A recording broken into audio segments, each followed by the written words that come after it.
Você conhece alguém que nunca tenha ouvido a história do Titanic? Improvável. Mesmo se você perguntar a uma criança de 10 anos, ela dirá exatamente o que abateu o gigantesco navio. No entanto, alguns sobreviventes do naufrágio lendário poderiam discordar. Aqui está uma das histórias de um deles e... surpresa! Não tem nada a ver com o iceberg. O publicitário armênio Vagnak Biurat tinha 25 anos na primavera de 1912. Ele descreveu o que aconteceu em sua jornada à América, no navio mais famoso do mundo, em suas memórias. Questionário rápido de história. Você se lembra quando o Titanic deixou a doca de Southampton? Eu ouvi 10 de abril de 1912? Sim, está certo. Agora de volta à história. Em 1912, Vagnak publicou alguns livros junto com seu pai, um famoso escritor armênio. Sua tarefa era levar as obras para a América. Ele teve alguns problemas de saúde, então o consulado inicialmente lhe negou o visto. Mas o jovem conseguiu os documentos de que precisava para entrar nos Estados Unidos, depois que seu pai lhe abriu alguns caminhos. Vagnak pegou o lendário Orient Express de Istambul para Le Havre, e de lá chegou em Southampton, onde descobriu que o próximo navio que partiria para o Novo Mundo era o Titanic, do qual todos estavam falando. Ele estava bem animado com a jornada e chegou ao porto bem barbeado e elegantemente vestido, com um chapéu moderno e óculos enormes que eram populares nos Estados Unidos naquela época. O escritor conheceu 3 homens com quem dividiria a cabine 804. Eram 2 ingleses e um francês da Alsácia chamado Morin. Como Morin e Vagnak tinham mais ou menos a mesma idade e Vagnak falava francês, eles logo se tornaram amigos. E ficavam no convés, no salão, no bar e na biblioteca. Nenhum deles poderia imaginar o que aconteceria com o navio inafundável alguns dias depois. Os amigos foram dormir na tarde do dia 14 de abril, como já tinham feito nas outras noites. Pouco depois da meia-noite, algo que soou como uma grande explosão acordou todo mundo. Bum! As luzes se apagaram e os ingleses foram arrancados de seus beliches por um forte empurrão. Um deles machucou a cabeça e o outro o braço. Os 2 novos amigos se ajudaram, pegaram alguns de seus pertences e saíram da cabine, sem saber que nunca mais voltariam. Vagnak só pegou seu passaporte e todo o dinheiro que tinha, cerca de 54 dólares. Ficou claro que algo estava errado. No corredor tudo estava quieto. Os jovens tentaram descobrir o que estava acontecendo.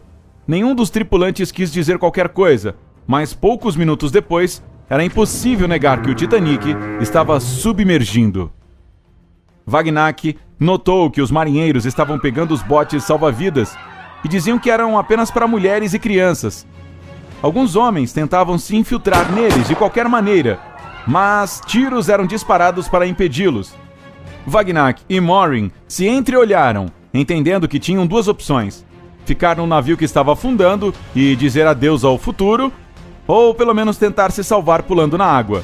Ambos queriam viver e sabiam nadar bem, então a escolha era óbvia. Morin conseguiu pegar 2 coletes salva-vidas. Vagnak colocou o passaporte e o dinheiro num saquinho e amarrou-o ao pescoço. A proa do Titanic já estava submersa naquele momento. Foi necessária muita coragem. Imagine que você está no meio do mar, em um navio que está afundando, e sabe que ninguém vai salvá-lo imediatamente.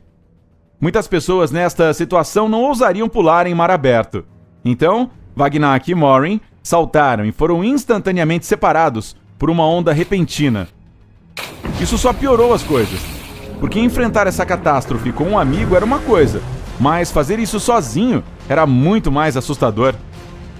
A água no Atlântico Norte naquela noite estava um pouco abaixo de 0, a congelantes -2 graus centígrados.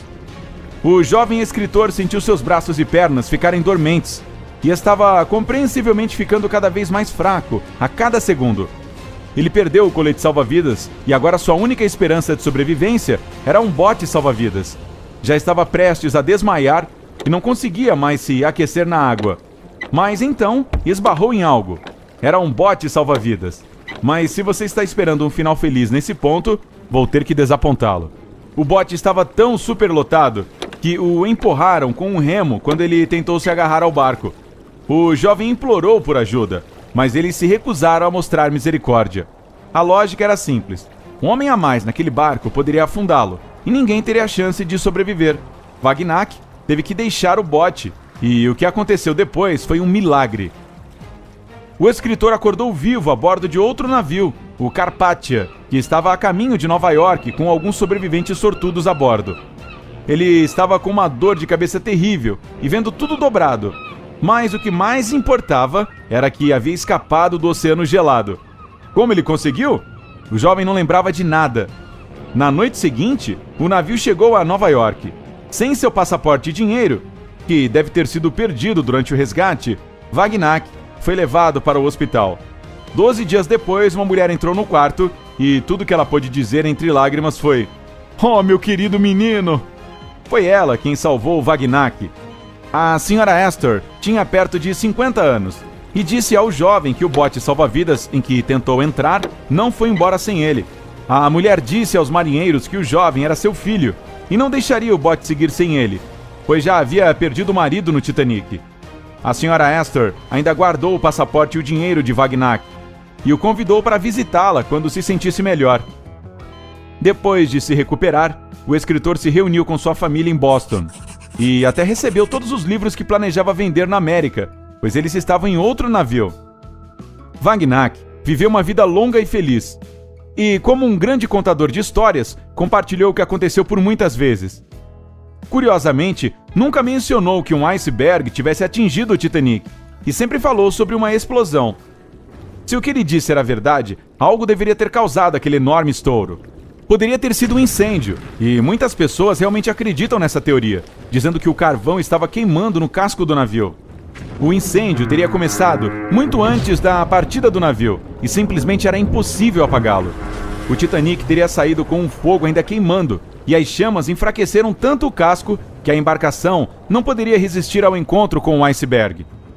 Os defensores dessa teoria procuram por evidências em fotos do Titanic, deixando as docas, apontando para uma enorme marca escura no casco. Mesmo que isso fosse verdade, ainda não é óbvio que o incêndio tenha causado a explosão. E os defensores dessa teoria não negam que houve um iceberg. Outra teoria para explicar a explosão diz que havia um submarino alemão envolvido no naufrágio do Titanic. O escritor armênio não foi, de fato, o único sobrevivente que mencionou que ouviu sons de explosão vindos de algum lugar nas entranhas do navio. Alguns também alegaram que viram uma luz vindo de alguma embarcação, logo após o Titanic ter afundado. Não era um navio correndo para o resgate, então poderia ter realmente um submarino que estava checando o que tinha causado no lendário Titanic. Essa teoria é altamente improvável por várias razões. Primeiro, como você sabe, o Titanic afundou em 1912, que ainda era um tempo de paz. Nenhum país ousaria matar milhares de pessoas e provocar outros países sem razão. Em segundo lugar, um submarino da Europa não tinha como ir tão longe naqueles tempos e não poderia estar estacionado naquela região também, porque simplesmente não teria sobrevivido por muito tempo. Finalmente, acertar um alvo que está se movendo rapidamente durante a noite ainda é um desafio para os submarinistas até hoje, e era basicamente impossível em 1912. É difícil dizer o que poderia ter feito um homem que sobreviveu a uma tragédia, lembrar de coisas que aconteceram ou não aconteceram. Vamos esperar que no futuro os cientistas possam explicar todos os mistérios que cercam o Titanic. Você acredita que uma explosão poderia ter afundado o Titanic e não havia nenhum iceberg? Deixe-me saber nos comentários. Se aprendeu algo novo hoje, curta o vídeo e compartilhe com um amigo. Mas ei, fica aí, vai ter bolo. Não, brincadeirinha, mas temos muitos outros vídeos legais para você conferir. É só escolher o da esquerda ou da direita para ficar em boa companhia. Nós, aqui do Incrível.